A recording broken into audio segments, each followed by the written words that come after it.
మనం ఒక్కళ్ళే కూర్చొని ఇంట్లో కూర్చొని ఫోన్లోనూ చూసుకుంటే ఎంజాయ్ చేసే సినిమా కాదు. మన పక్కన జనాలు కూడా ఉంటే ఇంకా వాళ్ళ నవ్వు మన నవ్వు కలిసి నవ్వుతూనే ఉంటాం. ఆ నవ్వులన్నిటికి the first credit definitely will go to the writer. అసలు డౌట్ లేదు, మనం చూస్తేనే మనకు అర్థమైపోద్ది.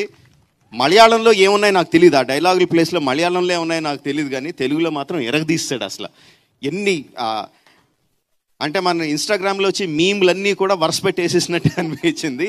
బట్ అంటే నీట్గా ఏదో బలవంతంగా పెట్టినట్టు కాదు. Every sentence, every meme, everything that you used in the film కరెక్ట్గా సినిమాలో కుదిరి ఆ క్యారెక్టర్ అక్కడ కరెక్ట్గా ఆ మాట మాట్లాడితేనే తన భావం మనకు అర్థం అవుద్ది అన్నంత నీట్గా అందులో ఇన్కార్పొరేట్ చేశాడు. సో ద ఫస్ట్ క్రెడిట్ నేనైతే డెఫినెట్గా రైటర్కి ఇస్తాను.